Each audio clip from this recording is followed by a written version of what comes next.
Welcome to another episode of ITAL MUKASE. Today's episode is very different. Okay, it's one of those lazy episodes, but don't be mad at me for bringing you something this simple.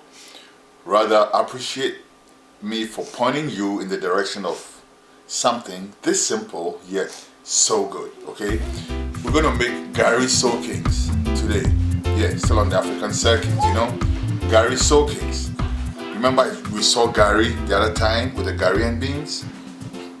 Okay, today we're making Gari soakings.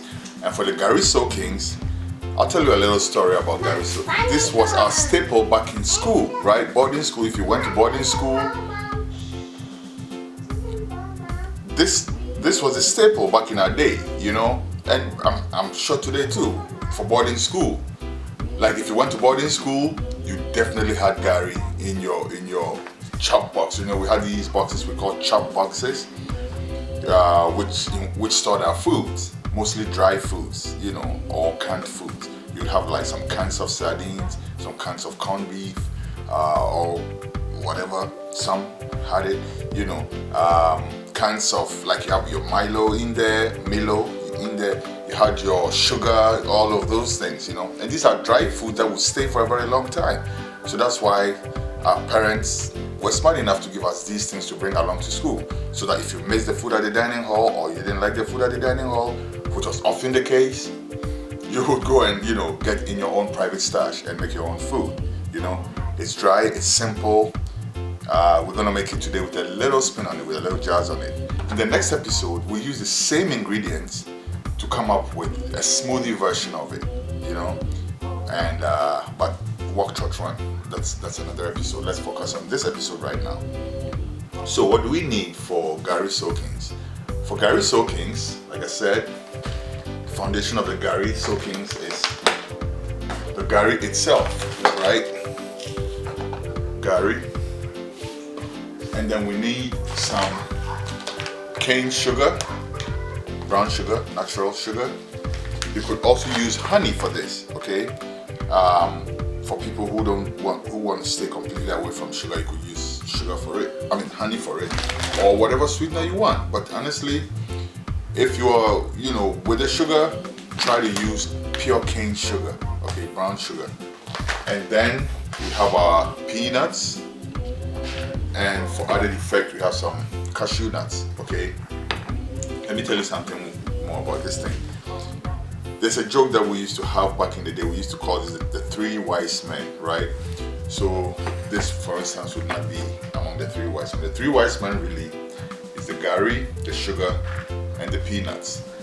And back in the days when we're like really broke, that was like the last frontier, because you could always, and they used to tie them up in some little bags. You could actually buy these little bags of Gari, little pouch of sugar and little pouch of peanuts.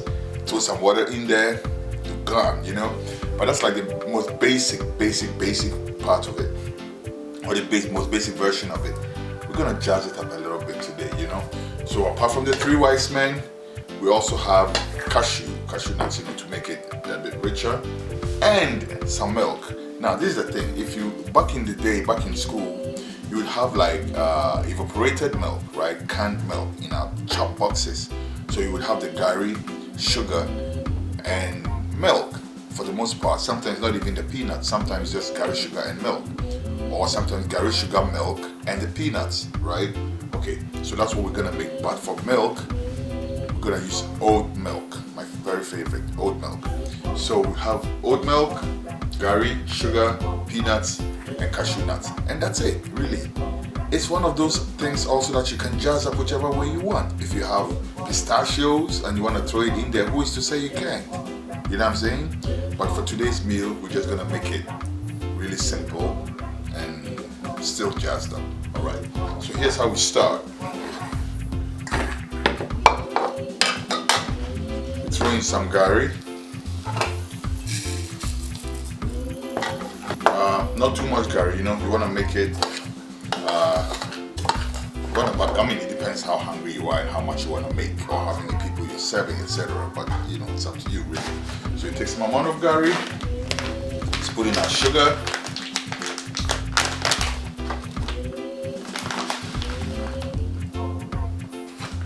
I want to make this a little rich and sweet, you know. I have a little bit of it sweet. Just for today. So I'm using 2 spoons of that versus, let's say, 6 to 8 spoons of the Gari comparatively. Right? Mix it up. And oh, let me mention, certain people would also throw in things like chocolate, cocoa, you know, like Milo. People put in things like, that's what I'm saying. People jazz it up all different type of ways. But we make it the basic today. Alright. It was very common for me as a person to do this. Like after I mix it up, I'll go like, just to check that my sugar balance is alright, you know. At this point, there goes in the third wise man. Peanuts. And then you throw in some, then you throw in your fried Check it out. foods. It's all in there.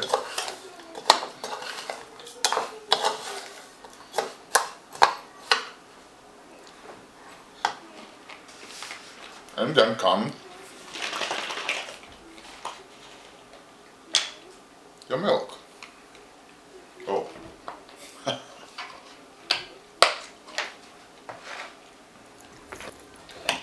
Give it a good amount, you know, because you don't want it to be thick at all. This is to be, you see, that's where it gets its name from. Back in the day, we used to call it in school liquid, you know. So Gari was used in 2 different ways, liquid and solid, right? So with the liquid, matter of fact, one day we should do the solid too. Couple episodes down the line, we'll do Gari solid, all right? ITAL version of Gari solid. Trust me, we'll do that. But this is liquid, you know. So here you go. It's ready to eat. So I told you, don't cook nothing. That's why it's suitable for boarding school, where you don't have access to stoves or hot plates or whatnot. You have this in your chop box.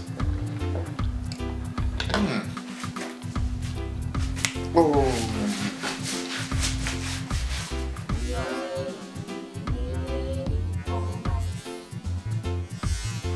Yeah.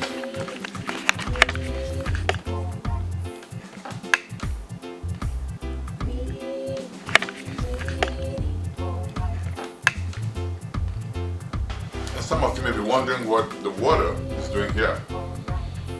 What we normally used to do really was break it down with water and add evaporated milk. Because evaporated milk is kind of thick and there's not enough of it to kind of like make it all liquidy. So we break it down with water. That kind of helps to,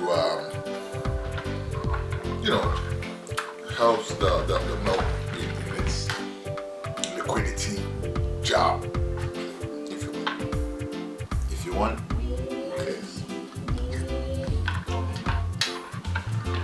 And to all intents and purposes, for all reasons that may exist under the sun, this meal is complete. Let's enjoy.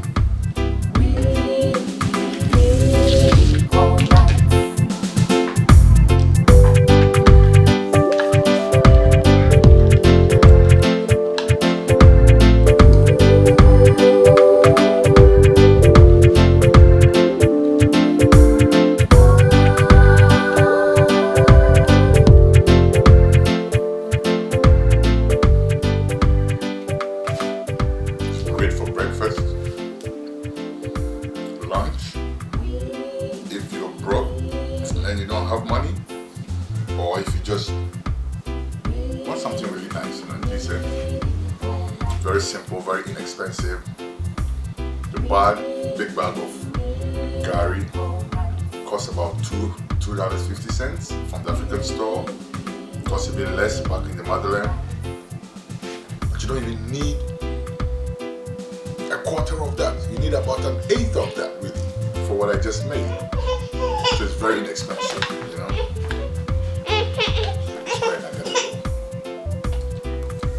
Very simple to make, very inexpensive. Thank you so much for tuning in today too.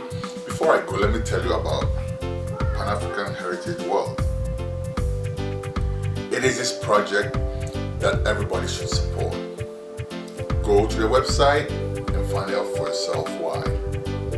Let your ancestors be proud of you and your descendants be grateful to you. I'll see you next week on ITAL MUKASE, one of all the time.